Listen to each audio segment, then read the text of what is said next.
আচ্ছা, আমরা এর আগে যে ল্যাঙ্গুয়েজটা শিখছি লেখা সেটা হচ্ছে ইংরেজি, তাই না? ইংরেজি ল্যাঙ্গুয়েজ। তো এখন বাংলা যখন লিখবো, বাংলা ক্ষেত্রে ইংরেজি ক্ষেত্রে আমরা শুধুমাত্র ফন্টটা চেঞ্জ করছি। ফন্ট চেঞ্জ করছি না লেখার জন্য, ফন্ট চেঞ্জ না করলেও লিখতে পারছি, কারণ এখানে ইংরেজি একটা ফন্ট দেওয়া আছে। এই যে ফন্টটা কি একটা ইংরেজি ফন্ট, ঠিক আছে? প্রত্যেকটা ল্যাঙ্গুয়েজের জন্য ফন্ট আলাদা আলাদা। যেমন ইংরেজির জন্য আমাদের ক্যালিব্রি ছিল, সাথে টাইমস নিউ রোমান আমরা ইউজ করছি, আর এগুলো সব হচ্ছে ইংরেজি ফন্ট। আবার এইটা দেখেন বাংলার ফন্ট, তাই তো? এটা বাংলা লেখা, তার মানে প্রত্যেকটা ল্যাঙ্গুয়েজের জন্য কিন্তু ফন্ট আলাদা। ইংরেজির জন্য ইংরেজি ল্যাঙ্গুয়েজের যত ফন্ট আছে, ইংরেজি লেখার যত স্টাইল আছে, সেরকম একটা ফন্ট আমাকে সিলেক্ট করতে হবে। বাংলার জন্য অবশ্যই বাংলা একটা ফন্ট সিলেক্ট করতে হবে, ঠিক আছে? ওকে, এখন তার আগে একটা কথা হচ্ছে যে আমরা যেই কিবোর্ডটা ব্যবহার করতেছি, এই যে আমাদের এই কিবোর্ডটা সাধারণত ইংরেজির জন্য লেখা, ইংরেজির জন্য তৈরি। এই একই কিবোর্ড যখন আমরা বাংলা লেখার জন্য ব্যবহার করব, তখন ওকে তো অন্তত একটা নির্দেশ দিতে হবে যে আমি এখন যেটা লিখতেছি সব হচ্ছে বাংলা, তুমি বাংলা লেখো এটা দিয়া, ঠিক আছে? আবার যখন ইংরেজি লিখবো তখন ওকে বলতে হবে কি, যে আমি এখন কি করতেছি, ইংরেজি লিখতেছি, তাইলে তুমি এখন ইংরেজি লেখো। তো এই কথাটা আমি ওকে কিভাবে বলবো, এটা বলতে হতে আমাকে একটা সফটওয়্যার লাগবে, ঠিক আছে? যে সফটওয়্যারটার মাধ্যমে বলবো সেটা হচ্ছে আমরা বিজয় 52 সফটওয়্যারটা ইউজ করি, ঠিক আছে? কিংবা বিজয় কিবোর্ড ইউজ করি, যেটাকে বলা হয় বিজয় 52 বা বিজয় কিবোর্ড। এটা দুনিয়ার যে কোনো ল্যাঙ্গুয়েজ আপনি লিখবেন, ইংরেজির জন্য তো নর্মালি ইংরেজি একটা ল্যাঙ্গুয়েজ নেবে, বাট আপনি যে অন্য কোনো ল্যাঙ্গুয়েজ লিখতে যাবেন তখন কি করতে হবে, আপনাকে একটা কিবোর্ডের সহায়তা নিতে হবে। কিবোর্ড বলতে একটা সফটওয়্যারের সহায়তা নিতে হবে, ঠিক আছে? তো বাংলার জন্য আমরা বিজয় 52 সফটওয়্যারটি ইউজ করব। বিজয় 52 সফটওয়্যারে দেখেন এখানে ছোট করে আইকন আছে। সফটওয়্যারটা মূলত আমরা যদি দেখি এখান থেকে বিজয়, এই যে বিজয় 52 সফটওয়্যার, ঠিক আছে? তো আমাদের বারবার তো এখানে ঢুকতে হবে না, সফটওয়্যারটি ইনস্টল করা থাকলে, এখান থেকে ইনস্টল করা থাকলে আপনার এইখানে একটা আইকন থাকে ছোট করে, এটা হচ্ছে কি বিজয় 52, এই যে আইকন লেখা উঠছে বিজয় 52, ঠিক আছে? আচ্ছা, এখন এইটার নিচে তো এটা টাস্ক বার বলে, ঠিক আছে? নিচে এটাকে কি বলা হয়, টাস্ক বার, আর এইটাকে বলা হয় টপ বার। ওকে, তো আমরা নিচে টাস্ক বারে থাকলে টাস্ক বারেও রাখতে পারি, আবার টপ বারেও রাখতে পারি। জাস্ট রাইট বাটন ক্লিক করবো, এখানে এসে এটার উপর এসে রাইট বাটন ক্লিক করব, শো এজ টপ বার। দেখেন এই যে উপরে গিয়ে উঠছে, এটা পাইছেন?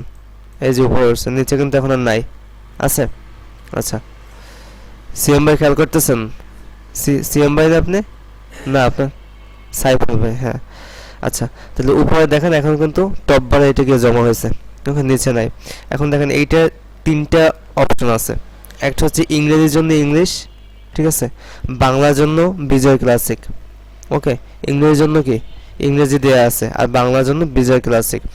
আর ইউনিকোড এটা দিয়ে আসলে দুনিয়ার যে কোনো ল্যাঙ্গুয়েজ লেখা যায়। তো যেহেতু আমাদের এই কিবোর্ডটা যেহেতু বাংলার জন্য তৈরি, আমাদের এই যে কিবোর্ডটা, তো এই জন্য আমরা যখন লিখতে যাব তখন এখানে বাংলা উঠবে। ইউনিকোড সিলেক্ট করে যখন আমরা লিখব তখন কি আসবে, বাংলা আসবে, বুঝতে পারছি? তো এইটা আমরা সাধারণত ইউনিকোড সিলেক্ট করে আমরা যখন ইন্টারনেটে কোনো কিছু লিখবো তখন আমরা ইউনিকোড সিলেক্ট করে লিখবো, তখন আমার বিজয় ক্লাসিক কাজ করবে না, ঠিক আছে? ইন্টারনেটে সবসময় মনে রাখবেন যে ইউনিকোড কাজ করে, ওকে? আচ্ছা, তাহলে আমরা নর্মালি এইখানে যখন বাংলা লিখবো তখন কি করব, বিজয় ক্লাসিক সিলেক্ট করব, ওকে? তাহলে দেখেন ইংরেজি লেখার সময় কিন্তু আমাদের কিবোর্ড চেঞ্জ করার দরকার হয় না, হয়? কেন দরকার হয় না, কারণ ইংরেজি সিলেক্ট করা থাকে, আপনার ডিফল্ট আকারে ইংরেজি সিলেক্ট করা থাকে, এইটাই, বুঝতে পারছি? কিন্তু যদি এমন হতো যে আপনি কম্পিউটার অন করলে সবসময় বিজয় ক্লাসিকটা সিলেক্ট করা থাকবে বা ইউনিকোড সিলেক্ট করা থাকবে, তখন ইংরেজি লেখার জন্য বারবার এখান থেকে ইংলিশটা চেঞ্জ করে নিতে হতো, ঠিক আছে? যেহেতু ইংলিশ এখন অলরেডি ইয়ে করা থাকে, সিলেক্ট করা থাকে, এই জন্য আমাদের কি আর চেঞ্জ করার দরকার হয় না, বুঝতে পারছি? তাহলে এখন যখন আমরা বাংলা লিখবো তখন অবশ্যই কী করবো, এটা চেঞ্জ করে নেব। তো এখন প্রথম যখন আমরা মাইক্রোসফট ওয়ার্ডে ঢুকবো তো বাংলা লিখবো, ঠিক আছে, বাট ফাইলটাকে তো সেভ করতে হবে, অবশ্যই ফাইলটাকে আগে সেভ করে নেব, তারপরে এই যে ইংলিশ চেঞ্জ করবো। কারণ কি, ইংরেজি চেঞ্জ করে যখন আমরা ক্লাস থেকে নিয়ে আসবো তখন কিন্তু এখানে দেখেন, এখানে কিন্তু আমরা বাংলা লিখতে পারবো না, এখানে কি উঠতেছে দেখছেন, ইংরেজি উঠতেছে। তাও ইংরেজি কিন্তু আমি যেটা দেখি সেটা কিন্তু ওঠে না, ঠিক আছে? আমি এখন প্রেস করলাম কিউতে, উঠলো কি ও, তারপর ডব্লুতে প্রেস করছি এইচ উঠছে, ঠিক আছে?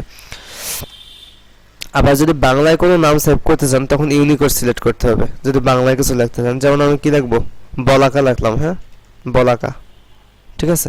তাইলে তখনও কি ইউনিকোড সিলেক্ট করে এখানে বাংলা লিখতে হবে, বুঝতে পারছি? যদি বাংলায় কিছু সেভ করতে চাই, আর যদি ইংলিশ সেভ করতে চাই তখন এভাবে ইংলিশে লিখব, ঠিক আছে? লিখে বলাকা, ঠিক আছে? ওকে। তাহলে আমরা যখন কোনো কিছু সেভ করব তখন ইংলিশে সেভ করতে হলে ইংলিশ, বাংলায় সেভ করতে হলে ইউনিকোড।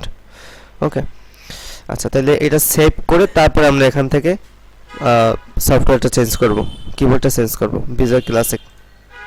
এখন দেখেন বিজয় ক্লাসিকের জন্য বাংলা কিছু ফন্ট আছে, বাংলা ফন্ট, যেমন এই হচ্ছে আপনার এই যে ফন্টগুলো দেখতে পাচ্ছেন, এটা বিজয় ক্লাসিকের জন্য ফন্ট, বাংলা ফন্ট। ওকে, বিজয় ক্লাসিকের জন্য কিছু ফন্ট আছে। আবার ইউনিকোড দিয়ে যেহেতু আমরা বাংলা লিখি, ঠিক আছে, ইউনিকোডেরও কিছু ফন্ট আছে, ইউনিকোডের কিছু ফন্ট এখানে আছে।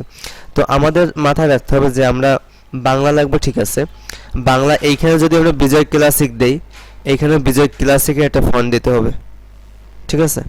আর এইখানে যদি আমরা ইউনিকোড সিলেক্ট করি তাহলে এইখানে বাংলাটা ইউনিকোডের ফন্ট দিতে হবে। ইংলিশের জন্য তো আমরা ইংলিশ দেবো, ওইটা তো গেল, তাই না? কিন্তু আমরা জানি যে ক্লাসিক এবং ইউনিকোড দুইটাই কি বাংলা লেখা আসবে, দুইটা বাংলা লেখা আসবে না? ক্লাসিকের জন্য নর্মালি আমরা যে বাংলাগুলো কম্পোজ করি সেগুলো বিজয় ক্লাসিকে করি, ঠিক আছে, বিজয় ক্লাসিকে করি। আর যদি ইউনিকোডেও যদি কোনো ফন্ট আমরা কখনো লিখতে চাই তখনও কি করতে হবে, ইউনিকোড সিলেক্ট করে তারপর ইউনিকোডের একটা ফন্ট এখানে দিতে হবে, ক্লাসিকের জন্য একটা ক্লাসিকের ফন্ট দিতে হবে। তো আমরা নর্মালি বিজয় ক্লাসিকে লাগবো, বিজয় ক্লাসিক সিলেক্ট করলাম। প্রত্যেকবার দেখেন এইখানে আইকনটা কিন্তু চেঞ্জ হয়ে যেতেছে, আমি ইংলিশ সিলেক্ট করছি, এইটা চেঞ্জ হলো না? আবার ইউনিকোড চেঞ্জ কী করছি, এটা কিন্তু হালকা সবুজ টিয়া কালার, আবার ক্লাসিকটা কি গাঢ় সবুজ, আর ইংরেজিটা কি এরকম একটা উপরের দিকে লাল সাইন দেওয়া, তাই না? তাহলে লাল পেলাম, আর কি গাঢ় সবুজ পেলাম, আর একটা কি টিয়া কালার পেলাম। তাহলে এখন দেখেন এইটা আবার এই যে গো টু সিস্ট্রে, ঠিক আছে, নিচে এটাকে সিস্ট্রে বলে, তাহলে এইটা ক্লিক করলে কিন্তু এটা আবার নিচে চলে আসবে, এই যে দেখেন এই, ঠিক আছে। তো এই টিয়া কালারটা আমরা বসলাম কিসের জন্য, ইউনিকোডের জন্য। আর সবুজ কোনটার জন্য, রাইট বাটন ক্লিক করি, হ্যাঁ রাইট বাটন ক্লিক করি, বিজয় ক্লাসিক সিলেক্ট করে দেই, সবুজ বিজয় ক্লাসিক, রাইট বাটন ক্লিক করে ইংলিশ সিলেক্ট করে দেয়, ঠিক আছে, এখান থেকে ইউনিকোড সিলেক্ট করে দেয়, আবার এখান থেকে ক্লাসিক সিলেক্ট করে, যখন যেটা লাগে এখান থেকেও আমরা দিতে পারবো। আবার এটা কিবোর্ড কমান্ডও আছে, ঠিক আছে, কিবোর্ড কমান্ডও আছে, কিবোর্ড থেকেও আমরা এটা অটো চেঞ্জ করে ফেলতে পারবো। সেটা হলো কন্ট্রোল অল্টার বি, ছোট হাতের বি, ঠিক আছে। এইটা সবসময় এইটা সবসময় হচ্ছে বিজয় ক্লাসিক থেকে ইংলিশে চেঞ্জ হবে, আবার ইংলিশ থেকে বিজয় ক্লাসিকে চেঞ্জ হবে। আর কন্ট্রোল অল্টার বি, ঠিক আছে। আর কন্ট্রোল অল্টার ভি, বড় হাতের ভি, বি আর ভি দুইটা না পাশাপাশি, দুইটা তো, তো বড় হাতের ভি যেটা আছে এটা হলো আপনার ইউনিকোড থেকে ইংলিশ, আবার ইংলিশ থেকে ইউনিকোডে যাবে, বুঝছি? তাহলে এখন দেখেন আমার এখানে এখন কি আছে, ইউনিকোড আছে নাকি ক্লাসিক আছে নাকি ইংলিশ আছে, সিলেক্ট করে আছে কোনটা, ইউনিকোড, ভালো করে দেখেন, ক্লাসিক সিলেক্ট করে আছে, আমি ইউনিকোডে নেব। ইউনিকোডে যাওয়ার কিবোর্ড কমান্ড কি, কন্ট্রোল অল্টার ভি, কোনটা বড়টা না ছোটটা? হ্যাঁ বড়টা তো বুঝছেন যে এইটা যেটা লাস্টে যেটা, আর এর পরে যে বি ওইটা ছোট হাত বলি আমরা, ঠিক আছে। আচ্ছা, তাহলে বড় হাতের ভি দিলে দেখেন এখানে চেঞ্জ হয় কিনা, কন্ট্রোল অল্টার ভি চেঞ্জ হয়েছে, হয়েছে। আবার ইংলিশ নেব এখান থেকে, ইউনিকোড থেকে ইংলিশ, এখন কি দেবো আমরা, ভি, ঠিক আছে, বড় হাতের ভি, কারণ বড় হাতের ভি কি শুধু ইউনিকোড থেকে ইংলিশ ট্রান্সফার হবে, ঠিক আছে। কন্ট্রোল অল্টার ভি, দেখেন ইংলিশ হয়েছে কিনা। আবার এটাকে ইউনিকোডে নেব, কিভাবে নেব, ভি, ঠিক আছে, ওই আইকনটার দিকে খেয়াল করেন, কন্ট্রোল অল্টার ভি। আবার এটাকে ইংলিশ নেব, কন্ট্রোল অল্টার ভি। এখন আমি ক্লাসিকে নিতে চাই, কিভাবে নেব, ছোট হাতের বি দিলাম, ক্লাসিক আসছে, ক্লাসিক হয়েছে। আবার ক্লাসিক থেকে ইংলিশ নেব, ছোট হাতের বি। আবার ইংলিশ থেকে ক্লাসিক নেব, কি দেবো, ছোট হাত না বড় হাত, ক্লাসিকে নেব, ইংলিশ থেকে ক্লাসিকে নেব, ছোট হাত। ক্লাসিকের সাথে রিলেটেড সবসময় কি হবে, ছোট হাত হবে, আর ইউনিকোডের সাথে রিলেটেড সবসময় কি হবে, বড় হাত হবে। তাহলে এখন ক্লাসিক থেকে আমি ইউনিকোডে নেব, কিভাবে, বড় হাতের ভি, তাই তো। ক্লাসিক, এখন ক্লাসিক আছে না আমার এখানে, ইউনিকোডে নেব বড় হাতের ভি। আবার যখন বড় হাতের ভি দেবো আবার ইংলিশে চলে আসবে, আবার ছোট হাতের ভি দিলে এখন ক্লাসিক আসবে, বুঝছি? তাহলে কিবোর্ড আমরা চেঞ্জ করতে পারবো ঠিকঠাকভাবে। আচ্ছা, এখন দেখেন আমরা এতটুকু সিলেক্ট করলাম, মানে সম্পূর্ণটা সিলেক্ট করলাম, ঠিক আছে। এইটাই কিন্তু আমার সম্পূর্ণ ডকুমেন্ট সিলেক্ট হয়েছে। ওকে, যেহেতু আমার এখানে শুধু একটা স্পেসই আছে, এছাড়া তো কিছু নাই আছে, এই জন্য কি আমরা এখানে যখন এভাবে টান দিচ্ছি সম্পূর্ণ ডকুমেন্ট সিলেক্ট হচ্ছে, বা কন্ট্রোল এ দিলে ওখানে হবে, পুরোটা সিলেক্ট হলো। এরপর আমরা যেহেতু বাংলা লিখবো, বাংলার জন্য অফিসিয়াল ফন্ট, ঠিক আছে, ক্লাসিকের অফিসিয়াল ফন্ট, ইউনিকোডের না। ক্লাসিকের অফিসিয়াল ফন্ট হচ্ছে সুতনি এমজে। নাম কি এটার? সুতনি এমজে। তো দেখেন এইটা হলো সেই সুতনি এমজে। আমি এটা সিলেক্ট করলাম, সুতনি এমজে লেখা আসছে। আচ্ছা, এটা আমরা কেমনে বুঝলাম? কারণ এটা দেখেই এখন বুঝি, ওর চেহারা দেখলে বোঝা যায় যে ও এটা কি সুতনি এমজে। তো আপনি প্রথম খুঁজে না পেলে আপনি এইভাবে লিখবেন, এখানে এটা সিলেক্ট করবেন আর এটা ইংলিশ সিলেক্ট করে রাখবেন। এটা ইংলিশ সিলেক্ট করা আছে না, এই যে কিবোর্ড, ঠিক আছে। আর এখানে সুতনি এমজে ইংলিশে লিখবেন, SUTONNY। মোটামুটি লেখার পরে হ্যাঁ এমনিতেই ও কি সার্চ করে বের করে দেবে এমজে, তারপর এন্টার দিবেন। এরপরে সুতনি এমজে আসার পরে এখান থেকে কিবোর্ডটা চেঞ্জ করে তারপর লেখা শুরু করবেন। বুঝতে পারছি? তাইলে আমরা ক্লাসিকের জন্য বাংলার ফন্টের নাম কি? সুতনি এমজে অফিসিয়াল ফন্ট, তাই তো? ক্লাসিকের জন্য বাংলা অফিসিয়াল ফন্টের নাম হচ্ছে সুতনি এমজে। আর ইউনিকোডের জন্য অফিসিয়াল ফন্ট বাংলা, ঠিক আছে, সেটার নাম হচ্ছে নিকোশ বাংলা বা নিকোশ ব্যান। এই যে নিকোশ ব্যান, ঠিক আছে, এই নিকোশ ব্যান। ওকে, তো আমরা সাধারণত ইউনিকোডে অফিসিয়াল কাজবাজ এখন তেমনটা লেখা হয় না, বাট আগে যেগুলো লেখা হতো সেগুলো দেখবেন আপনার নিকোশ ব্যানে লেখা, ঠিক আছে। আমি আপনাদেরকে একটু লিখে দেখাই দুইটা। এইটা হচ্ছে নিকোশ বাংলা। ওকে, নিকোশ বাংলা, ঠিক আছে। আর নিচে আমরা লিখবো সুতনি এমজেতে, সুতনি এমজে, এই যে সুতনি এমজে।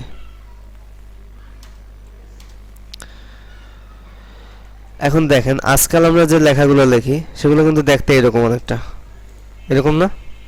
বর্তমানে যে আমরা বইতে যা পড়ি এরকমই তো, কিন্তু আগের দিনে যে বইগুলো ছিল কেমন যেন খাস কাটা লেখা ছিল এরকম। দুইটার মধ্যে ডিফারেন্স কি বোঝা যায়? একটু কি ডিফারেন্স বোঝা যায়? এইটা আর এইটা কিন্তু সেম না। আমি এইখানেও একটু কাজ করি, এইখানেও সুতনি এমজে লিখি এই ফন্টে, ঠিক আছে, নিকোশ বাংলা লিখি সুতনি এমজে।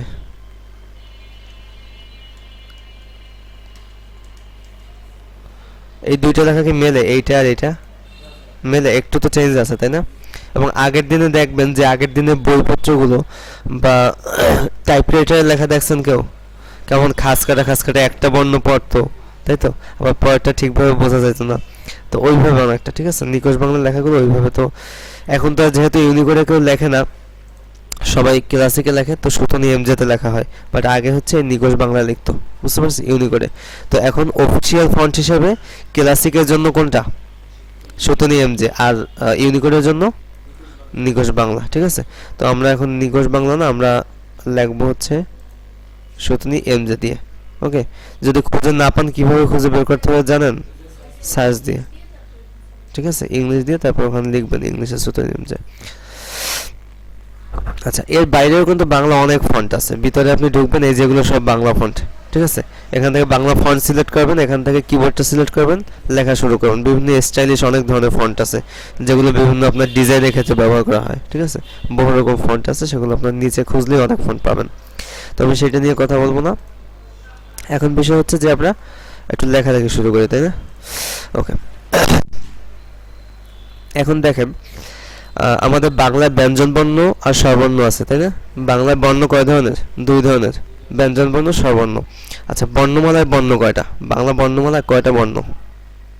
টোটাল বর্ণ কয়টা?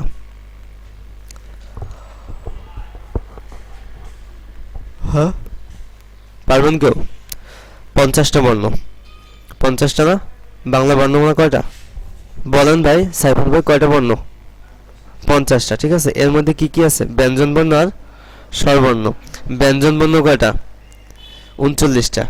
স্বরবর্ণ 11টা। কয়টা হয়েছে? 50টা, তাই না? 39টা ব্যঞ্জন বর্ণ আর স্বরবর্ণ কয়টা? 11টা। প্রথম হচ্ছে আমরা ব্যঞ্জন বর্ণ 39টা শিখবো, ঠিক আছে। তো 39টা ব্যঞ্জন বর্ণ দেখেন, টোটাল আমাদের ব্যঞ্জন বর্ণ 39টা, স্বরবর্ণ 11টা, টোটাল কয়টা হলো 50টা, প্লাস আরও কিছু আনুষঙ্গিক আছে, দাড়ি আছে, হসন্ত আছে, আনুষঙ্গিক আরও কিছু বর্ণ এখানে আছে আমাদের, ঠিক আছে। তো আমাদের প্রায় 50-এর উপরে চলে যায়। আমাদের কিবোর্ডে দেখেন অ্যালফাবেটিক কি কয়টা থাকে, 26টা থাকে। ইংরেজি বর্ণ কয়টা ছিল, 26টা। 26টার জন্য আমাদের কিবোর্ডে 26টা বাটন নির্ধারিত ছিল। এখন এই 26টা বাটনের মধ্যে আমার বাংলা 50টা বা 52টা বর্ণ রাখতে হবে, তাই না? তো আমার বাটন হচ্ছে কয়টা, 26টা, বর্ণ রাখতে হইতেছে 52টার বেশি, বসান 52টার বেশি বর্ণ রাখতে হইতেছে, ঠিক আছে। তাহলে দেখেন আমাদের প্রায়, হ্যাঁ, যে কয়টা বাটন তার ডাবল পরিমাণে বর্ণ আমাদের এখানে আছে, তাই না? তাহলে দেখেন আমাদের একটা বাটনে আমাদের প্রায় 2টা করে রাখতে হইতেছে। প্রত্যেকটা বাটনে কয়টা রাখতে হইতেছে, 2টা করে বর্ণ রাখতে হইতেছে। তো এখন আমরা এই যে কিবোর্ডটাকে, যে কোনো কিবোর্ডে মনে করেন পি বাটনটা আপনারা খেয়াল করেন, আপনাদের কিবোর্ডে পি বাটনটা, ঠিক আছে, পি বাটনটা, যে কোনো একটা বাটনকে আমরা কয়টা ভাগে ভাগ করেছিলাম মনে আছে? 4 ভাগে। 4 ভাগে কি কি ছিল, বাম ডান উপর নিচ, তাই তো? আচ্ছা, বামে রাখছিলাম আমরা ইংরেজি ল্যাঙ্গুয়েজ, ডানে কি রাখছি, বাংলা ল্যাঙ্গুয়েজ। অন্য ভাষার জন্য অন্য ভাষার বর্ণগুলো রাখবো, ঠিক আছে। আচ্ছা, এখন উপর আর নিচ এই 2টা ভাগে ভাগ করছি। যখন নিচের ভাগটা ছিল তখন ওইটা ছিল শিফট ছাড়া, আর উপরের ভাগটা কি ছিল, শিফট সহ, তাই তো? শিফট প্রেস করে উপরটা লিখতে হয় যে কোনো একটা বাটনে। আপনি বুঝতে পারতেছেন? হ্যাঁ, আচ্ছা, যে কোনো একটা বাটন, মনে করেন আপনি পি বাটনটা খেয়াল করেন বা এ বাটন খেয়াল করেন, ঠিক আছে।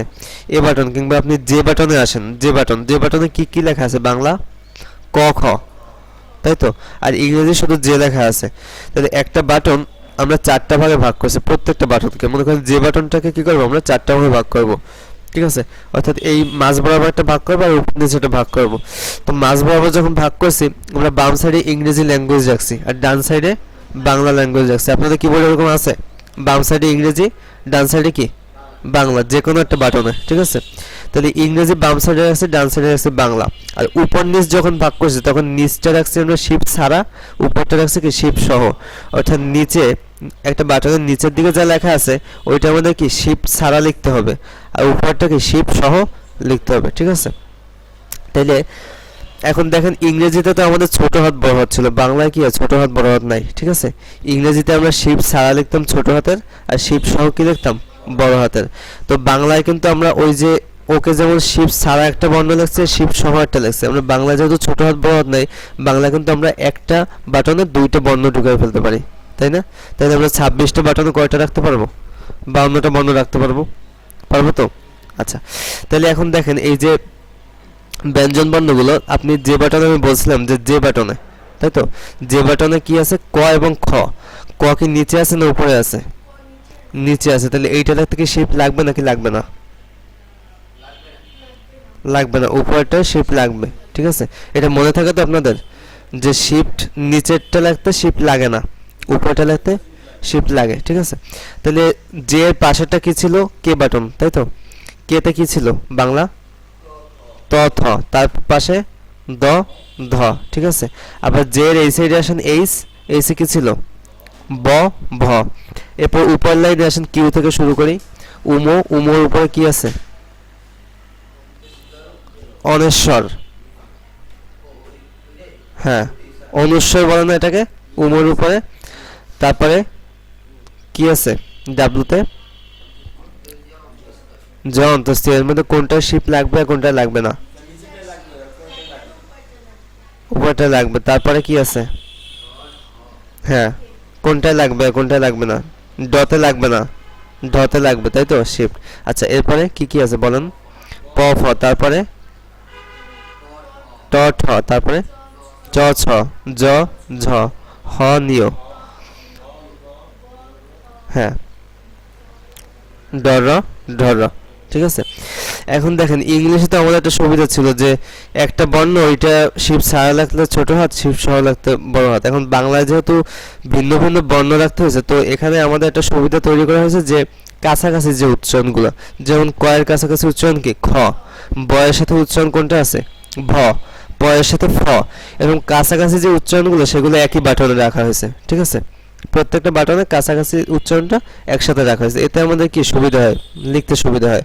আর কিছু বাটন আছে যেগুলো আর মিলাইতে পারে না, সেগুলো কি করছে আলাদা আলাদা রেখে দিচ্ছে। যেমন এই যে জয়ের সাথে ঝ রাখছে, পাশে আই বাটনে হয়ের সাথে নিউ রাখছে, ঠিক আছে। এরকম কিছু বাটন রাখা আছে যেগুলো কি উচ্চারণভাবে মিলানো সম্ভব হয় না, বুঝতে পারছি। তাহলে ব্যঞ্জন বর্ণ আমাদের টোটাল কয়টা পড়ছি? 39টা। 39টা ব্যঞ্জন বর্ণ। আচ্ছা দেখেন কিবোর্ডে আমাদের টোটাল আমরা 3টা সারি পড়ছি, 3টা লাইন পড়ছিলাম না? 3টা লাইন, হ্যাঁ 3টা লাইনে প্রত্যেকটা আবার বাম এবং ডান দুইটা ভাগে ভাগ করছি। তো উপরের লাইনটা পুরোটাই দেখেন সব ব্যঞ্জন বর্ণ লেখা, তাই তো? বাম ডান দুইটা ব্যঞ্জন বর্ণ লেখা। এরপর মাঝখানের লাইনে আসেন শুধু ডান সাইডটা ব্যঞ্জন বর্ণ লেখা। এরপর নিচের লাইনে আসেন শুধু ডান সাইডটা ব্যঞ্জন বর্ণ লেখা, ঠিক আছে। তাহলে মাঝখানের লাইন এবং নিচের লাইন এই দুইটার বাম সাইডটা ব্যঞ্জন বর্ণ নাই, ওখানে স্বরবর্ণ বা আকার রসিকার এইসব আছে, তাই তো। আর ডান সাইডটা কি আছে? ব্যঞ্জন বর্ণ। ডান সাইড বলতে কতটুকু বলেন তো? মাঝখানের লাইনে কতটুকু? সেমিকোলন, এল, কে, জে, এইচ, তাই তো। আর নিচের লাইন কোনটা?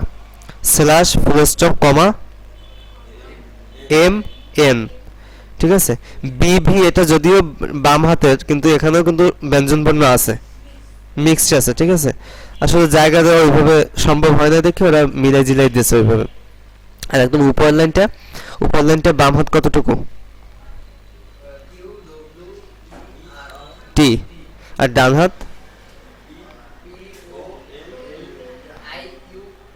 আই, ইউ, ওয়াই, ঠিক আছে। আচ্ছা এখন আমরা আসি উপরের লাইনটা আসি প্রথমে। দেখেন প্রথমে উপরের লাইনে কিউ, ডব্লিউ, ই, আই, টি এইটা যা যা আছে সেটা আমরা লিখবো। কিউতে কি আছে? ফার্স্টে উমো, তারপরে কি আছে? জ, তারপরে শুধু নিচেরটা, হ্যাঁ শিপ ছাড়া, ড, তারপরে প, এরপরে ট, ঠিক আছে। এরপরে এই কয়টা শিফট বলি। শিফটে কি ছিল এই কয়টায়? অনেশ্বর, অন্তস্তীয়, ঢ, ফ, ঠ, ঠিক আছে। আচ্ছা পরে ডান সাইডে আসি আমরা। ডর, গ, হ, জ, চ, ঠিক আছে। এরপরে ঢর, ঘ, নিয়, ঝ, ছ, ওকে। তাহলে এই লাইনটা কি ছিল? শিফট ছাড়া, প্রথম এই লাইনটা। আর এই লাইনটা কি ছিল? শিফট সহ, অর্থাৎ এতটুকু শিফট ছাড়া আর এতটুকু শিফট সহ, বুঝতে পারছি। তাহলে শিফট ছাড়া যেটা, এইটা কিন্তু আমরা মুখস্থ করব, এই লাইনটা মুখস্থ করব সিরিয়ালে। ইংরেজি যেভাবে মুখস্থ করেছিলাম বাংলা এভাবে সিরিয়ালটা মুখস্থ করব, যে উমো, জ, ড, প, ট, ওকে। উমো, জ, ড, প, ট। তারপরে আবার ডান সাইডে কি করব? না এতটুকু লাগবে না, এই শিফটে যেটা ছিল এতটুকু লাগবে না, ঠিক আছে। শিফটেরটা মুখস্থ করা লাগবে না, কারণ উমোর শিফটে অনস্বর আসবে, এটা এমনিতেই মুখস্থ হয়ে যাবে। জয়ের সাথে অন্তস্থীয় মুখস্থ হয়ে যাবে, হবে না? ড এর সাথে ঢ মুখস্থ হবে, ট এর সাথে ঠ, প এর সাথে ফ।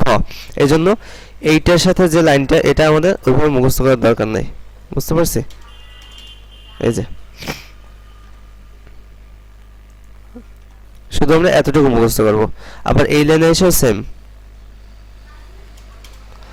এই লাইনে কি আছে বলেন? র, র এর সাথে র, গ, হ, জ, চ, এই পাঁচটা একত্রে মুখস্থ করব। র, গ, হ, জ, চ, ঠিক আছে। সাথে র এর সাথে ডর র আসবে, এটা মুখস্থ হয়ে যাবে। গ এর সাথে কোনটা আসবে? ঘ। হ এর সাথে নিয়, জ এর সাথে ঝ, চ এর সাথে ছ। এখন উপর লাইনটা কিভাবে মুখস্থ করবেন আমাকে একবার একটু বলেন সবাই। ইংলিশে কিভাবে পড়ছি? ইংলিশে কি কি পড়ছিলেন বলেন উপর লাইনটার জন্য? হ্যাঁ কিউ, হ্যাঁ তারপরে হ্যাঁ। এখন এতটুকু পরিবর্তে বাংলা বলেন। হ্যাঁ উমো, জ, ড, প, ট, তারপরে চ, ঠিক আছে। আচ্ছা আবার একটু বলেন তো। হ্যাঁ অনুস্বার লাগবে না, অনুস্বার মুখস্থ করবেন পরে, ঠিক আছে। হ্যাঁ, প্রথমে নিচেরটা অর্থাৎ শিব ছাড়া যেটা আছে ওইটা মুখস্থ করবেন। এটা মুখস্থ হলে তারপর এটার সাথে ধরে ধরে পড়বেন যে উময়ের সাথে অনস্বর, জয়ের সাথে অন্তস্থিয়, ডয়ের সাথে ঢ, ঠিক আছে, পয়ের সাথে ফ, টয়ের সাথে ঠ, আবার রয়ের সাথে ডর, গয়ের সাথে ঘ, হয়ের সাথে নিয়, জয়ের সাথে ঝ, ঠিক আছে, জয়ের সাথে ছ। এটা বেশি বেশি লিখবেন আর মুখস্থ করবেন, তাহলে উপরের লাইনটা মুখস্থ হবে এভাবে। আচ্ছা, এরপর সেমিকোলন এল কে জে এস এই লাইনটা কিভাবে মুখস্থ করবেন বলেন? সেমিকোলন বলতে হবে, সেমিকোলন বলতে হবে সাথে, তারপরে ব, সেমিকোলন দ ত ক ব। ওকে, এইটা শিফটে কি আছে লাইনটা একটু বলুন? কোলন, ঠিক আছে। তাহলে দয়ের সাথে ধ আছে, দেখেন একদম ইজি, ইজি না? তয়ের সাথে কি? তয়ের সাথে থ, কয়ের সাথে, বয়ের সাথে ভ, ঠিক আছে, তাহলে এত তো লিখতে পারবো। এরপর নিচের লাইনে আসেন, slash full stop comma M N, এই লাইনটা কি কি ছিল? হ্যাঁ, ম স, নটা আবার আমাদের বাম হাতে আসবে, Z X C V B, যখন আমরা সর্বর্ণ শিখবো ওইটার সাথে আবার এতটুকু মুখস্থ করে ফেলবো, ঠিক আছে, ওইটার সাথে এটা মুখস্থ করে ফেলবো। দুইটা বর্ণ মানে দুইটা বাটন ওইটার সাথে যাবে, ওইটার সাথে গিয়ে ঢুকবে। আর ম স মানে ম আর দন্ত স, আর উপরে কি আছে? তালব্য স আর মূর্ধন্য স। শিফটে কি আছে? তালব্য স আর, হ্যাঁ, ঠিক আছে। হুম, এখন তাহলে আমরা বাংলা ব্যঞ্জন বর্ণ কয়টা লিখবো? কয়টা ব্যঞ্জন বর্ণ বলছিলাম? কয়টা ব্যঞ্জন বর্ণ কয়টা বলেন? 39টি, ঠিক আছে। ওকে, সেই 39টি ব্যঞ্জন বর্ণ এখন আমরা লিখবো। প্রথম ব্যঞ্জন বর্ণ কি? ব্যঞ্জন বর্ণ প্রথমটা কি? উমনা, ক থেকে শুরু করেন। ক কোথায় আছে? হ্যাঁ, যে বাটনে। খ,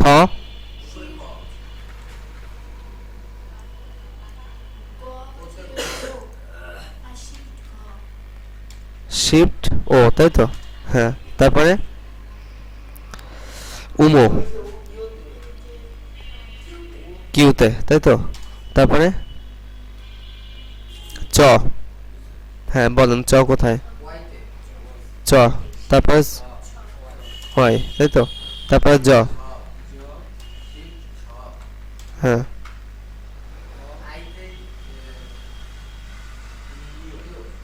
নিয়, কয়টা হলো? 10টা। এরপরে ট, চিতে, তারপরে ঠ, ঠিক আছে, তারপরে কি আছে? দ, হ্যাঁ, শিফটি, তারপর মূর্ধন্য ন, হ্যাঁ, আসেন ন, ঠিক আছে।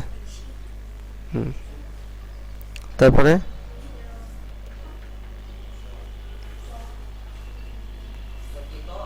হ্যাঁ ত, কেতে ত, শিব থ,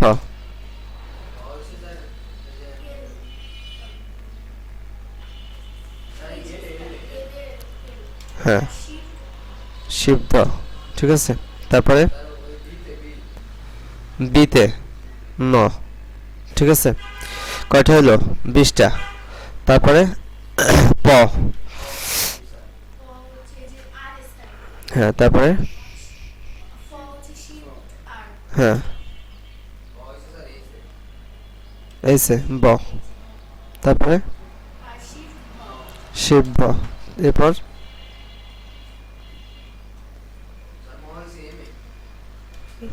ম, এরপরে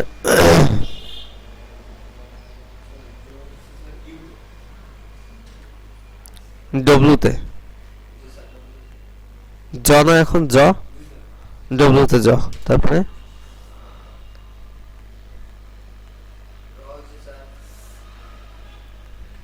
কোথায়? র কোথায়?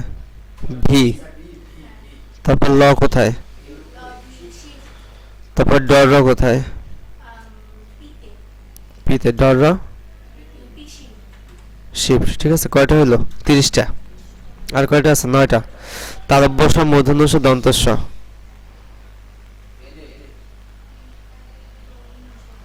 তালব্য স কোথায়?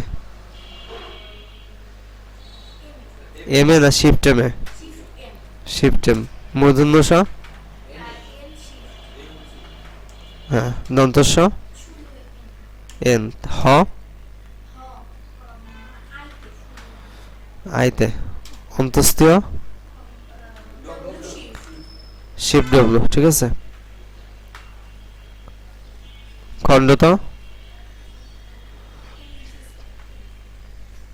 খণ্ডত এন্টারের পাশে একটা বাটন আছে, খণ্ডত পাইছেন? খণ্ডত। অনুস্বর?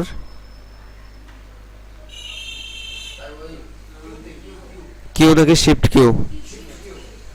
বিসর্গ? খণ্ডত, শিফট খণ্ডত আর কি, তাই তো? চন্দ্রবিন্দু? দেখেন 7-এর উপরে চন্দ্রবিন্দু আছে, ঠিক আছে? চন্দ্রবিন্দু। ওকে, তাহলে দেখেন 39টা হয়েছে। 10, 20, 30 আর এখানে 9টা। 3, 3, 6 আর 3, 9 হলো 39টা ব্যঞ্জন বর্ণ। পারবো এই কটা লিখতে? পারবো তো নাকি? কোথায় কোন বর্ণ আছে সেটা তো জানি। আর ইসে এমনিতে দেখে দেখে লেখার জন্য, মানে শীট দেখে লেখার জন্য কি করতে হবে? মুখস্থ করতে হবে এটা, তাই না? মুখস্থ করতে হবে, প্র্যাকটিস করতে হবে। তাহলে 39টা ব্যঞ্জন বর্ণ। ওকে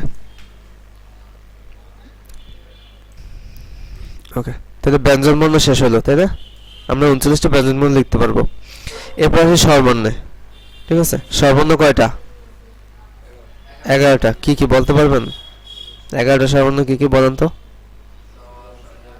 হ্রস্বই দীর্ঘই হ্রস্ব। হ্রস্বর পর কি? হ্রস্বর পর কি বলেন? ওগুলো নাই, একটাও নাই ওখানে। হ্যাঁ, তাহলে বলেন, আপনারা আগে বলেন। স্বর আছে আর ও আছে, এক্স এ ও আছে। হ্যাঁ, এখন বলেন স্বরবর্ণ 11টা বলেন একটু আমাকে শুনি। কে কতটুকু পারেন বলেন। হ্যাঁ, হ্রস্ব দীর্ঘ, তারপরে রি। হ্যাঁ হ্যাঁ, এ, ওই, ও, ও। ঠিক আছে, 11টা স্বরবর্ণ। আপনি বলেন একবার। হ্যাঁ হ্যাঁ, দীর্ঘ পর কি বলছেন? রি। হ্যাঁ, তারপরে বলেন। রি এর পরে কি? এ, ওই, ও, তাই তো? 11টা স্বরবর্ণ। বুঝতে পারছি? স্বরবর্ণ 11টি। ওকে, স্বরবর্ণ 11টি আমরা একটু পরে লাগবো। দেখেন স্বরবর্ণের একটা সংক্ষিপ্ত রূপ আছে। যেমন আমরা দেখেন যখন ওখানে লিখছি এখানে, তো এখানে ক্ষয়ের সাথে একটা আকার আছে, নয়ের সাথে একটা একার আছে। তাহলে এগুলোকে স্বরবর্ণের সংক্ষিপ্ত রূপ না? সংক্ষিপ্ত রূপ তো। এগুলোকে কি বলে? এই যে আকার, রস্যিকার, একার, রস্যকার। ঠিক আছে, কি বলা হয় এগুলোকে? এগুলো তো স্বরবর্ণের সংক্ষিপ্ত রূপ, তাই না? এগুলোকে বলা হয় কি? কার। স্বরবর্ণের সংক্ষিপ্ত রূপকে কি বলে? কার বলে। তো কার কি কি আছে? আকার আছে। বাংলা লাগতে আকার লাগে না? লাগে তো। আকার আছে, রস্যিকার আছে, দীর্ঘিকার আছে, রস্যকার, দীর্ঘকার, রিকার, একার, ঐকার, ওকার, ঔকার। কয়টা হয়েছে? কয়টা হয়েছে? কেন? কিভাবে? কই, আমরা তো দেখলাম না।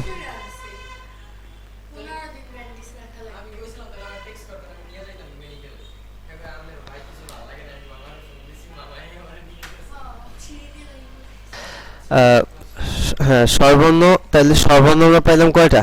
11টা। আর কার কয়টা হয়েছে বলেন তো একটু? কয়টা কার পড়ছি আমরা? গোনান, হাত দিয়ে গোনান। আকার, রস্যিকার, দীর্ঘিকার, গোনান। দীর্ঘিকারের পর তো রিকার না, দীর্ঘিকারের পর রস্যকার, দীর্ঘকার, রিকার, একার, ঐকার, ওকার, ঔকার। কয়টা হয়েছে? 11টা। আর আপনার কয়টা হয়েছে? 10টা। আপনার কয়টা হয়? আপনি তো 10টা বলছেন, আমি দেখলাম। স্বর অর্থ কোনো কার নাই, কোথাও দেখছেন স্বর আর কার আছে? নাই, আকার আছে। আকারটা কিসের কার? স্বর আর। স্বর আর জন্য কি আকার। সংক্ষিপ্ত রূপ মানে কি, সংক্ষেপে আমরা ওইটাকে ব্যবহার করি। ওইটা হচ্ছে বর্ণ আর এইটা হলো কার। স্বর আটা হচ্ছে কি বর্ণ, আর আকারটা কি কার। রস্বইটা হচ্ছে বর্ণ। বাংলা বর্ণমালা যে 50টা বর্ণ তার মধ্যে একটা বর্ণ হচ্ছে রস্বই, কিন্তু আকারটাকে বর্ণমালার কোনো পার্ট না।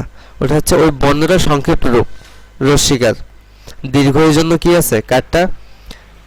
দীর্ঘই কার কি বলেন? দীর্ঘিকার। রস্যের জন্য কি রস্যকার। দীর্ঘের জন্য কি দীর্ঘকার। ঠিক আছে। তারপরে রি এর জন্য রিকার, এ এর জন্য ও এর জন্য, আচ্ছা, তারপরে ও এর জন্য কি ওকার, আর ও এর জন্য ওকার। এই 10টার জন্য আমরা 10টা কার পাইছি, স্বর আর কোনো কার নাই, তাই না? তাহলে আমরা কয়টা কার পাইলাম? 10টা। এখন দেখেন এই 10টা কার আমাদের কিবোর্ডে লেখা আছে। এই 10টা কার প্রথমে দেখেন আমাদের রিকার, এতে আছে কি রিকার আছে না, এতে রিকার। তারপরে এসে কি আছে? রস্যকার দীর্ঘকার। তারপরে রস্যিকার দীর্ঘিকার। এফে আবার আকার আছে, তাই তো? হ্যাঁ, নিচে আসেন, নিচে আবার রফলা আছে, এগুলো ফলার ভিতরে যায়। একার আছে, ওকার আছে। আচ্ছা, যাই হোক, আমরা প্রথম হচ্ছে 10টা কার লাগবো। ঠিক আছে, কার কয়টা? 10টা। 10টি। বলেন প্রথমে কি কার? আকার। আকার কোথায় আছে? এফে। তারপর রস্যিকার কই আছে? হ্যাঁ। তারপর দীর্ঘিকার, ঠিক আছে। তারপরে রস্যকার, শিফট এস দীর্ঘকার, রিকার, এ একার সিতে। তারপর ওকার, সিতে আছে একার আর এফে আছে আকার, দুইটা মিলে কি হয়? ওকার। ঠিক আছে। যেমন কি লিখবো? ওকার যেমন কারণ বোকা, তাই তো? একার দিলাম, বয় ওকার দিলাম, তাই এটা ওকার হলো না? এরপরে তো ও, তাই না? না, এরপরে কি? ওই। এরপরে ওই, তাই না? এরপরে ওই। আচ্ছা, এরপরে সিতে আমরা পাইছি হচ্ছে একার, আর সি এর শিফটে পাবো ওইকার, তাই তো? এ ওই, তারপরে হচ্ছে ও, তার মানে একার দেবো আর একটা আকার দেবো। ঠিক আছে, এটা কি হবে? ওকার হবে। আর ওকার কিভাবে হবে? একার দেবো আর এক্স এ আছে ওকার। ঠিক আছে, যেমন মনে করেন মৌ, এরকম লেখেন আমরা আগে একার দিই, তারপরে কি করি? একটা ওকার দিই। আর যখন মোহাম্মদ লেখি একার দিয়ে মো দেই, তাই না? তার মানে এইটা হচ্ছে ওকার আর এটা কি ওকার। তার মানে একার দিয়ে আকার দিলে তখন এটা কি হবে? ওকার। আর একার দিয়ে ওকার দিলে তখন ওটা কি হবে? ওকার। বুঝতে পারছি? তাহলে এই যে 10টা আমরা কার পাইছি, 1 2 3 4 5 6 7 8 9 10, 10টা কার পাইছি। ওকে, এখন দেখেন এই কারগুলো থেকে আমরা বর্ণ তৈরি করব। কি তৈরি করব? বর্ণ তৈরি করব। বর্ণ কোনগুলো? স্বর অ, স্বর অ, এগুলো কি বর্ণ, তাই না? তো প্রথম দেখেন স্বর অটা তো এখানে আছে, আছে না? কোথায় আছে স্বর অ? Shift F. শিফট এফে কি আছে? স্বর অ। এখন আমরা এই যে 10টা কার লিখছি, 10টা কারে প্রত্যেকটা কারের আগে জিতে দেখেন, জিতে একটা হসন্ত আছে। হসন্ত আছে না জিতে? হসন্তটা কি বলুন তো? শব্দের নিচে বসে হসন্ত, তাই না? শব্দের নিচে, অর্থাৎ থামতে হইলে তখন আমরা কি করি? হসন্তটা ব্যবহার করি। মনে করেন এক জায়গায় থামতে হবে একটা শব্দের মাঝখানে, তখন আমরা হসন্ত ব্যবহার করি। তো হসন্ত প্রেস করে মানে হসন্ত লিখে, আমি এখানে হসন্ত লিখছি না? হসন্ত লিখে যদি কোনো কার লিখি, হসন্তের পর যদি কোনো কার লিখি, তো ওই কারটা ওই বর্ণে পরিবর্তন হয়ে যাবে। যেমন হসন্তের পর যদি আকার লিখি তখন এটা কি হবে? স্বরে আ। যদি রস্যিকার লিখি রস্যই। তাহলে এখন আমি আকার লিখবো, কোথায় প্রেস করব? এফ এ। দেখেন এটা সরা হয়েছে কিনা? হয়েছে, অটোমেটিক হয়ে গেছে। আমি আবার একটা হসন্ত দিলাম, এখন কোন কার লাগবো?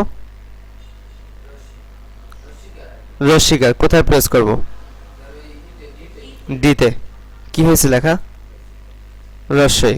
হসন্ত দিয়ে আপনি যে কার লেখেন না কেন সেই কারটা কি হয়ে যাবে?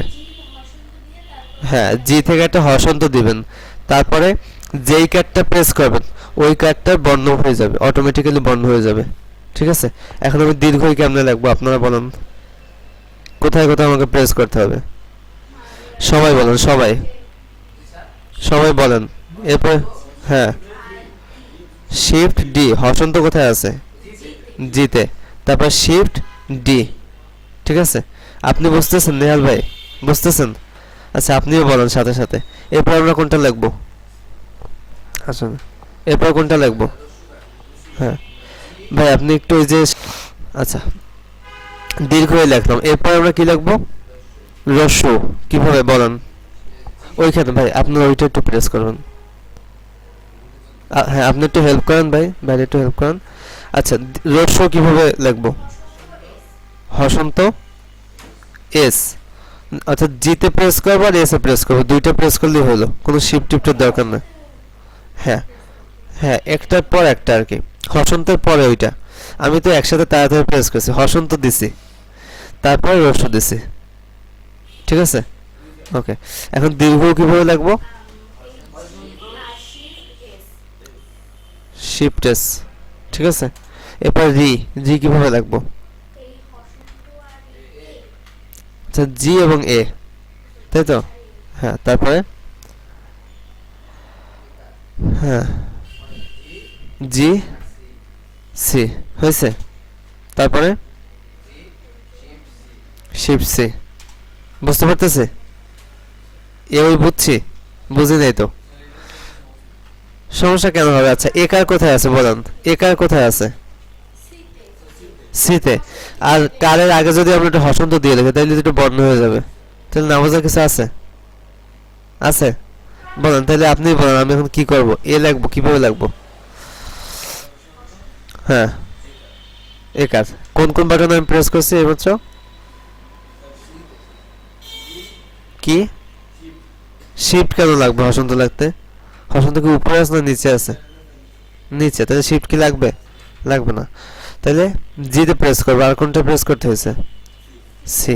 আচ্ছা এখন ওই বলেন, আপনিই বলেন। না এই যে আপনি বলেন। হ্যাঁ বলেন, ওই লাগবো। হ্যাঁ হসন্ত শিফট, শিফট ইংলিশে বলেন তারপর কোনটা? সি। ঠিক আছে, আচ্ছা এখন সাইফুল ভাই বলেন। হ্যাঁ ও কার না ও লাগবো আমি? হ্যাঁ ও কিন্তু দেয়া আছে, কোথায় আছে? এক্সে। তাহলে শুধু স্বর অ এবং ও এই দুইটা বর্ণ দেয়া আছে, বাকিগুলো কিন্তু বাকি 9টা আমাদের বানাই নিতে হবে, তাই না? আচ্ছা নেহাল ভাই বলেন ঔকার। ঔকার বলতে ও আর কি?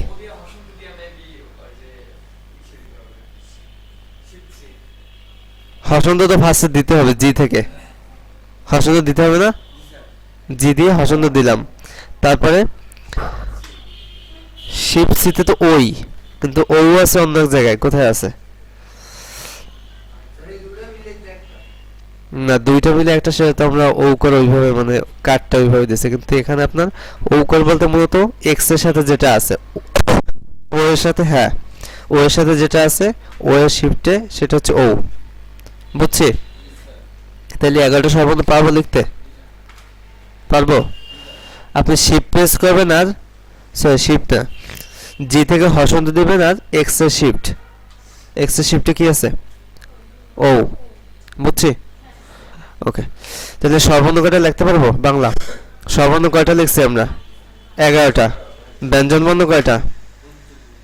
39টা। টোটাল কয়টা হয়েছে? 50টা হয়েছে টোটাল। হ্যাঁ আচ্ছা এখন আরো কয়েকটা বাকি আছে। সর্বর্ণের সংক্ষিপ্ত রূপ আমরা 10টা পাইছি, সেগুলোকে বলছি কি, নাম কি দিছি? কার?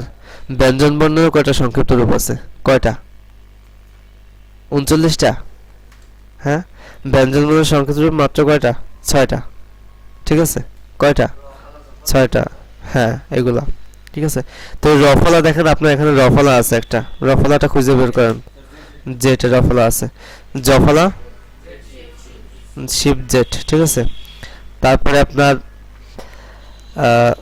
আর যেগুলো আছে ঠিক আছে, জফলা রফলা এই দুইটা নিলাম, বাকি আছে লফলা নফলা ঠিক আছে, মফলা বফলা, র ল ম ব।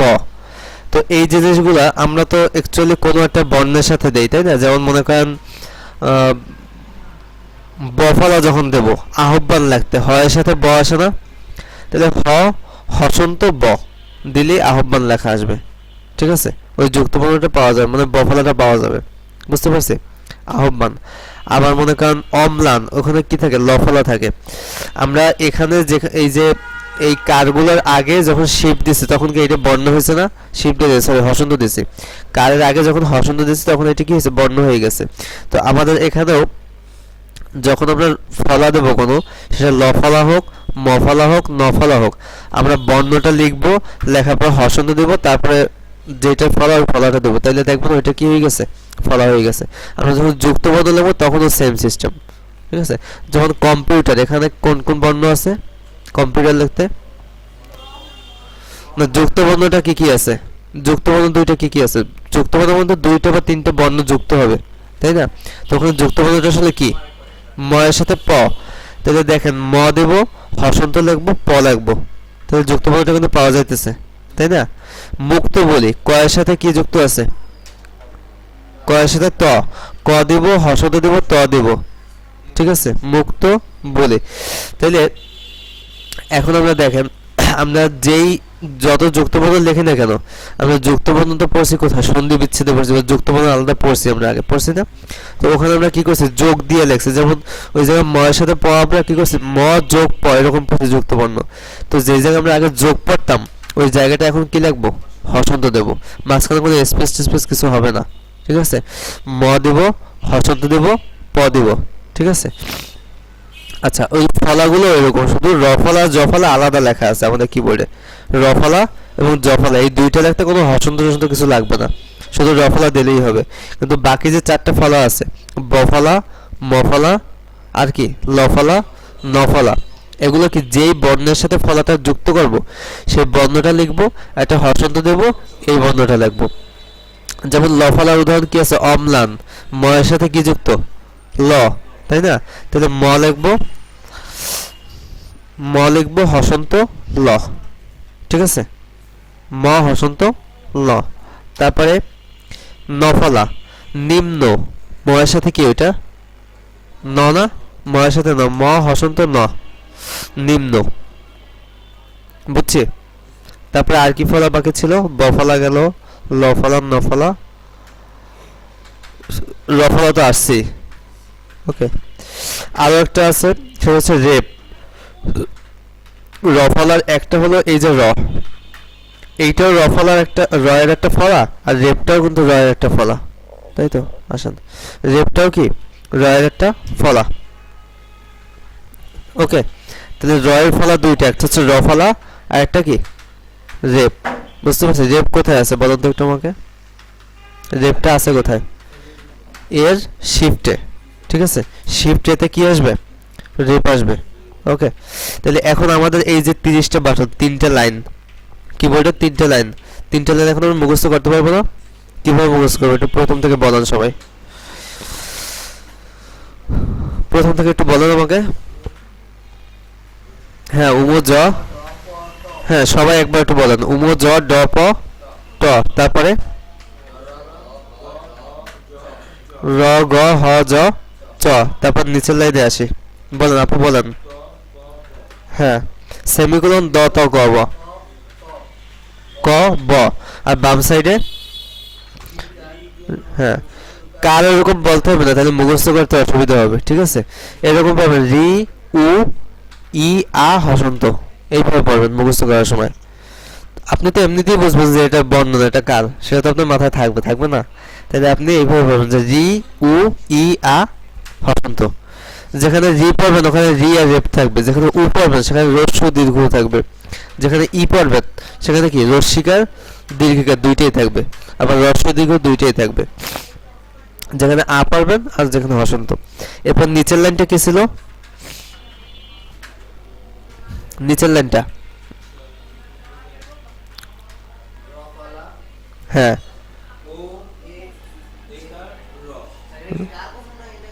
এ বলেন এ দিয়ে মুখস্থ করেন। র ও এ র ন দুইবার পড়েন, সমস্যা নাই, ঠিক আছে। র ও এ র ন, তাহলে প্রথম রটা হচ্ছে আপনার রফলা, র ও এ র ন, ঠিক আছে। আর ডান সাইডে কি আছে? হ্যাঁ, স্ল্যাশ, ফুল স্টপ, কমা, ম স, ঠিক আছে। ন তো আমরা পড়ছি, বাম সাইডে পড়ছি, তাহলে স্ল্যাশ ফুল স্টপ কমা ম স। ওকে, তাহলে এখানে আমরা 30টা বাটনে 30 দুগুণে 60টা বর্ণ পাবো। বর্ণ আর সংকেত টঙ্কেত মিলিয়ে জিলিয়ে কয়টা পাবো? টোটাল 60টা, ঠিক আছে। তাহলে এই 60টা কিন্তু আপনারা এভাবে লিখবেন আজকে একটা এরকম পেজ নিয়ে, ঠিক আছে।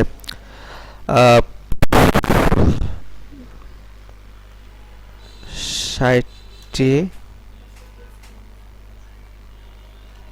কি, ঠিক আছে। অর্থাৎ 30টা কি এর ভিতরে 60টা বর্ণ লেখা আছে, এই 60টা বর্ণ আপনারা একটা পেজে লিখবেন। তারপরে পরের লাইনে লিখবেন ব্যঞ্জন বর্ণ, ব্যঞ্জন বর্ণ, ঠিক আছে। ব্যঞ্জন বর্ণ 39টি, এটা লিখবেন পেজে, একটা পেজে এটা লিখবেন। তারপর স্বরবর্ণ 11টি, না এটা হোমওয়ার্ক আপনাদের আজকে। স্বরবর্ণ, এভাবে স্বরবর্ণ 11টি লিখে, স্বরবর্ণ 11টি এটা লিখবেন। লিখে পরের লাইনে মনে করেন 39টি লিখে, তারপর আমি যেভাবে আপনাদের লিখে লিখে দেখাইছি ওইভাবে কি ব্যঞ্জন বর্ণ 39টি লিখবেন, ঠিক আছে, সাজাই লিখবেন। প্রথমটা 60টি কি, 60টি কি লেখেন বা 60টি কি লেখে তারপরে একদম উপর থেকে উম, জ, ড, প, ট, হ্যাঁ এভাবে লিখবেন। না, সব কিছু লিখবেন একসাথে। উম, জ, ড, প, ট লিখছেন না, তারপরে আবার হ্যাঁ অনস্বর, অন্তস্থীয়, ঢ, ফ, ঠ। এবার নিচের লাইনে আসলেন, ড, র, গ, হ, জ, চ, ওকে। তারপর ঢ, র, ঘ, নিয়, ঝ, ছ, এভাবে লিখবেন, এভাবে একদম সবকটা লাইন লিখবেন, ঠিক আছে। এবার ব্যঞ্জন বর্ণ 39টা লিখবেন, স্বরবর্ণ 11টা লিখবেন, ওকে। কার লিখবেন, এন্টার দিয়ে কার কয়টা? 10টি, 10টি কার লিখবেন। ফলা লিখবেন কয়টা? 6টা, ফলা 6টি, ওকে। তাহলে এতটুকু লিখবেন, বুঝতে পারছি। এইটা আজকে হোমওয়ার্ক। এখানে 60টা, এখানে 11টা, 6টা ফলা না, হ্যাঁ, রফলা, রফলা, জফলা, তারপরে কি থাকবে? একটার সাথে মফলা দিলেন, ঠিক আছে। যেমন সম্মান লিখতে কি লাগে? মফলা লাগে। সম, ম হসন্ত ম, মানে ম এর সাথে ম, তাই না। প্রথম মটা হচ্ছে নর্মাল একটা বর্ণ, আর পরের মটা কি? এটা ফলা, মফলা, আকার ন, সম্মান লিখলেন, এখানে কি ফলা আসবে।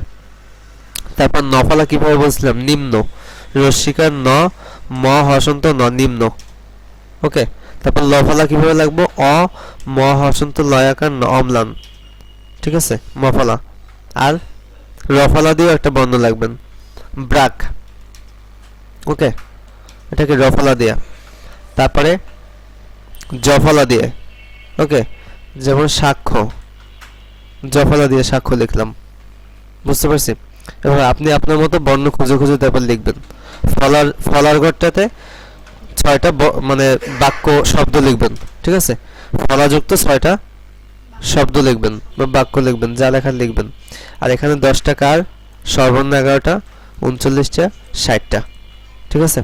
এটা আজকে আপনাদের হোমওয়ার্ক। অবশ্যই সুতো নিয়ম যেতে লিখতে হবে, ঠিক আছে। সুতো নিয়ম যেতে লিখবেন, তারপর মেইল পাঠাবেন, এরপর বাসায় যাবেন আজকে।